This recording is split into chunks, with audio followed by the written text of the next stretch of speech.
आप सभी से अनुरोध है कि कृपया ऊपर दिख रहा QR स्कैन करके हमें सपोर्ट अवश्य करें, क्योंकि इस समय हमारी रीच रिस्ट्रिक्टेड है और हम पूरी तरह से इलेक्शन के कवरेज में अपना समय और अपना धन इन्वेस्ट कर रहे हैं। नमस्ते, मैं हूं संजय दीक्षित और आप देख रहे हैं दी जयपुर डायलॉग्स। 6 चरण पूरे हो चुके हैं और अब अंतिम चरण 1 जून को होने वाला है और अंतिम चरण में बहुत सारी एक्साइटिंग चीज़ें हैं। क्या है? सबसे बड़ी एक्साइटिंग बात यह है कि क्या भाई NDA 400 पार जाएगी या नहीं जाएगी, क्योंकि हमारे कैलकुलेशंस के अनुसार, हमारी गणना के अनुसार 305 इस समय भारतीय जनता पार्टी पहुंच चुकी है और NDA 355 पहुंच चुकी है। तो मतलब अगर 57 सीटों में से 45 सीटें NDA जीत जाए तो वो 400 क्रॉस कर सकती है। अब 7वें चरण में कुछ बड़ी महत्वपूर्ण सीटें, आपको पता है प्रधानमंत्री की सीट वाराणसी है और योगी आदित्यनाथ स्वयं तो नहीं लड़ रहे हैं, लेकिन उनकी सीट है गोरखपुर, वो भी पड़ती है। तो उत्तर प्रदेश में ये 2 महत्वपूर्ण मुकाबले। बलिया भी है, जहाँ से नीरज शेखर चंद्रशेखर जी के पुत्र लड़ रहे हैं और उसके अलावा पूरा का पूरा जो पूर्वांचल है, जिसमें पिछली बार बड़े झटके लगे थे भारतीय जनता पार्टी को, वो है। पश्चिम बंगाल का भारतीय जनता पार्टी के लिए जो सबसे कठिन मुकाबला है वो है। तो पिछली बार जो 9 सीटें जिनको 7वें चरण में भारतीय जनता पार्टी और TMC आमने सामने लड़ने जा रही हैं, वो 9 की 9 आउट ऑफ 9 TMC के पास थी। तो अभी तक जो वहाँ स्थिति चल रही है, वहाँ भारतीय जनता पार्टी जो है वो 22-23 तक पहुँच चुकी है। तो अगर उसको 25-26 जाना है तो यहाँ से उसको 2-3 सीटें लेनी पड़ेंगी, नहीं तो वो वहीं 22 के आसपास अटक जाएगी। तो ये तगड़े मुकाबले होने वाले हैं। अब आपको मैं बता दूं पहले कि कौन कौन से मुकाबले होने वाले हैं। तो भाई इसमें पहले तो जो 5 ऐसे प्रदेश हैं जहाँ टुकड़ों में चुनाव हो रहे हैं, तो ये टुकड़ों के चुनाव वाला चरण है। 6ठा चरण भी टुकड़ों के चुनाव वाला था, उसमें दिल्ली और हरियाणा ये फुल स्टेट्स या फुल यूनियन टेरिटरीज थे। अब ये भी टुकड़ों वाला चुनाव है, यानी कि 4 पूर्वी प्रदेश, उड़ीसा, झारखंड, पश्चिम बंगाल और बिहार, यहाँ की क्रमशः 6, 3 यानी 9 और 9 पश्चिम बंगाल, 18 और 8 बिहार, ये 26 सीटें जो है ये जा रही हैं चुनाव में और 13 सीटें उत्तर प्रदेश की जा रही हैं जी। तो 26 और 13 39। तो बाकी जो आप 18 सीटें हैं वो कौन सी हैं? वो है 13 पंजाब की, 1 चंडीगढ़ की और 4 हिमाचल की। तो ये 39 और 18, ये पूरा 57 सीटों का हिसाब किताब है। अब इसमें आरंभ करें यदि, तो देखिए उड़ीसा में जो इस समय चल रहा है और जो हमें इंडिकेशन मिल रहे हैं कि चुनाव वहाँ पूरी तरह से पलट चुका है और चुनाव पूरी तरह से पलट के न केवल लोकसभा का चुनाव 15-16 सीटों पर भारतीय जनता पार्टी को विजय दिला रहा है, अपितु ये भी पता चल रहा है कि संभवतः विधानसभा में भी भारतीय जनता पार्टी का पूर्ण बहुमत आ सकता है। नहीं आएगा तो भी वो मामला जो है वो बिल्कुल नज़दीकी रहेगा। तो उड़ीसा में इस बार जो 6 सीटें जा रही हैं चुनाव में, इन 6 सीटों में भी निश्चित रूप से 4 सीटों पर भारतीय जनता पार्टी की विजय होने जा रही है और इसको मिला के वो 16-17 पर पहुंच जाएगी। पश्चिम बंगाल की बात करें तो भाई 9 की 9 सीटें बहुत ही मुश्किल हैं और मुझे तो इन 9 सीटों में से कम 6-7 सीटों पर तो भारतीय जनता पार्टी का कोई चांस नहीं दिखता, बिल्कुल कोई चांस नहीं दिखता, क्योंकि ये सीटें हैं ही ऐसी। अब डायमंड हार्बर में बीजेपी क्या करेगी, डायमंड हार्बर में क्या करेगी, बशीरहाट में क्या करेगी, मथुरापुर, जयनगर, ये सब बांग्लादेश के किनारे के लगने वाले जो क्षेत्र हैं, जहाँ पर आप जानते हैं कि पूरा का पूरा वहाँ पर मामला ही, डेमोग्राफी ही चेंज हो रखी है। और उसके अलावा 4 सीटें जो हैं वो कलकत्ता की हैं। कोलकाता में आपको पता है कि भाई भद्र लोग और सारे लोग मिलके, फिर जो साउथ कलकत्ता की मुस्लिम पॉपुलेशन है, जादवपुर के हमारा जो भद्र लोग हैं, जो भारत को जो है वो अभी भी अंग्रेज़ों का उपनिवेश मानता है, तो इस तरह के लोगों से तो पार पाना लगभग असंभव है। हाँ, उत्तर कोलकाता और दमदम, ये 2 ऐसी कॉन्स्टिट्यूंसी हैं जहाँ पर भारतीय जनता पार्टी फाइट में है, जीतेगी ये पक्का नहीं है।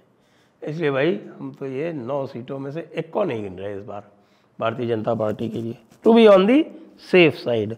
या अगर 2 टॉसअप है तो मैक्सिमम 1 गिन लो, हालांकि मुझे बड़ा मुश्किल लगता है, दमदम शायद निकल जाए, दमदम शायद निकल जाए, बहुत मुश्किल काम है, तो 0 ही रख देते हैं, वो सेफ साइड के लिए ठीक रहेगा। हाँ जी, क्योंकि हमारा भी कैलकुलेशन नहीं गड़बड़ाएगा। तो क्या हुआ अभी तक वही 4 सीटें कुल। झारखंड की 3 सीटें हैं, उसमें से भी आप देखिए ये जो 4 सीटें हैं ये मुश्किल सीटें हैं। राजमहल और दुमका ये भाई स्ट्रॉन्ग होल्ड है जेएमएम के, और राजमहल और दुमका मैं तो अभी भी जेएमएम को दे रहा हूँ। चुनाव के बाद क्या स्थितियाँ पलटती हैं वो हम बाद में देखेंगे। जैसे चुनाव के बाद की स्थितियाँ पलटी हरियाणा में 6ठे फेज़ में, आप जानते हैं, और अब हम 10 की 10 सीटें जो हैं वो दे सकते हैं भारतीय जनता पार्टी को।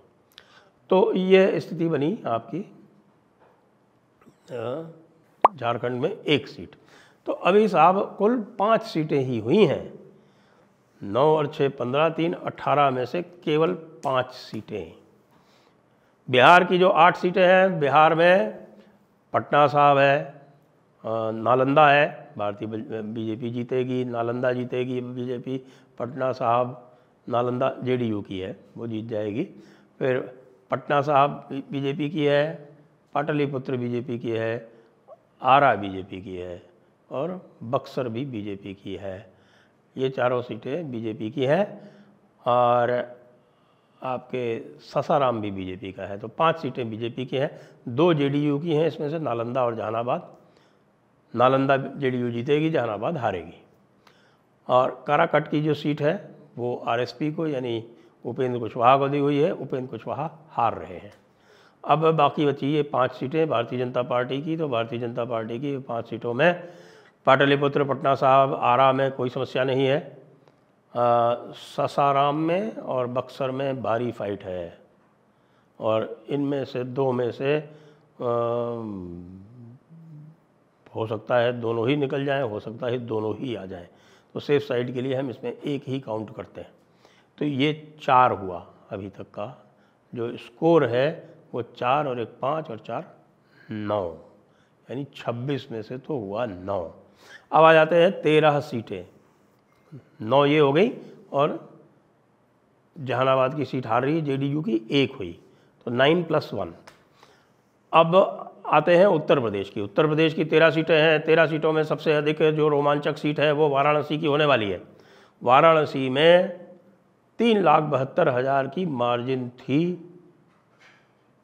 प्रधानमंत्री नरेंद्र मोदी की 2014 में, जिस बार 10,30,000 वोट टोटल पड़ा था। 58.35% वहाँ का टर्नआउट था। 2019 में टर्नआउट कम हो गया, लेकिन चूंकि वोट बढ़ गए थे तो टर्नआउट यद्यपि 57.13% रह गया, 1.22% कम हुआ, लेकिन फिर भी 10,60,000 वोट पड़े, और प्रधानमंत्री 4,79,000 वोट से जीते। कुल 6,74,000 वोट उनको मिले 10,60,000 में से। तो उनकी जो 56% जो वोट लाए थे पहली बार 2014 में, वो बढ़ के लगभग 67% हो गए। अब इस बार क्या होने वाला है? ओके, इस बार वोट जो है वाराणसी कॉन्स्टिट्यूंसी में वो आप देख रहे हैं कि 11 लाख के आसपास ही पड़ेगा। तो अब 11 लाख में उनके सामने अजय राय है, बहुत ही कमज़ोर कैंडिडेट है। ठीक है, उनको वहाँ के कुछ मुस्लिम वोट इत्यादि मिल जाएंगे। पहली बार जब लड़े थे वो, तो उनकी जमानत जब्त हो गई थी, 75,000 वोट कुल आए थे उनके। लेकिन चूँकि उस समय जो वोट थे वो मिल गए थे अरविंद केजरीवाल को, तो वहाँ करीब 2 लाख जो है वो मुस्लिम पॉपुलेशन है, उनके वोट यदि मिल जाते हैं अजय राय को, तो ये मान लीजिए कि अजय राय जो है वो 2.5 लाख के आसपास जाएंगे। तो इस बार 8 लाख तक मुझे लगता है कि वोट ला सकते हैं, 8 लाख तक वोट ला सकते हैं प्रधानमंत्री, और 2.5 लाख वोट उनके रहेंगे। तो इस बार मार्जिन करीब 6-6.5 लाख का हो सकता है प्रधानमंत्री जी का। ये हमारा अनुमान इसलिए भी है क्योंकि वहाँ किसी ने फाइट ही नहीं छोड़ी। अब अजय राय को सामने लड़ा के कोई मतलब नहीं था, कोई तगड़ा आदमी लड़ा होता, भाई राहुल गांधी लड़ते, प्रियंका गांधी लड़ती तो कुछ बात बनती। बाकी और कहीं कोई विशेष गोरखपुर की सीट है या गोरखपुर क्षेत्र की जो भी सीटें हैं जिसमें बांसगांव है, गोरखपुर है, महाराजगंज है, उसके बाद वो कुशीनगर है, देवरिया है, सलेमपुर है, इनमें सभी में एक तरफा सा मामला है, कोई विशेष बात नहीं है। बलिया में कॉन्टेस्ट है, गाज़ीपुर में कॉन्टेस्ट है और घोसी में कॉन्टेस्ट है। चंदौली भी हल्की सी फंसी हुई है, बाकी 2 सीटें अपना दल को दे रखी हैं, तो 13 में से 11 सीटें ही लड़ रही है यहाँ पर। घोसी 13 में से 10 सीटें ही लड़ रही है भाजपा, 1 सीट घोसी जो है वो दे रखी है सुभासपा यानी सुहेल देव, भारतीय समाज पार्टी, SBSP राजभर वाली, ओम प्रकाश राजभर वाली। घोसी में चुनाव फंसा हुआ है और बलिया में नीरज शेखर कम मार्जिन से निकल जाएंगे। गाज़ीपुर में मामला पलट गया है, पहले अफजाल अंसारी के फेवर में सारा मामला चल रहा था, मुख्तार अंसारी की मौत के बाद में बड़ी सिंपैथी थी, लेकिन अफजाल अंसारी जो है उनका कन्विक्शन सेटिस्फाइड नहीं हुआ तो वो चुनाव नहीं लड़ पाया। उनकी बहन लड़ रही हैं, उनकी बेटी लड़ रही,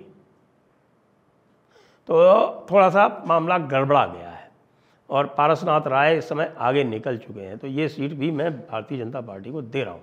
तो भारतीय जनता पार्टी को मैं 10 में से 10 सीट यहाँ दे रहा हूँ। और घोसी की सीट अभी तक जो दिख रहा है उसमें SBSP हार रही है, तो वो नहीं आएगी। अपना दल की दोनों सीटें अपना दल जीत जाएगा, तो यहाँ पर स्कोर जो है वो 10+2 रहेगा।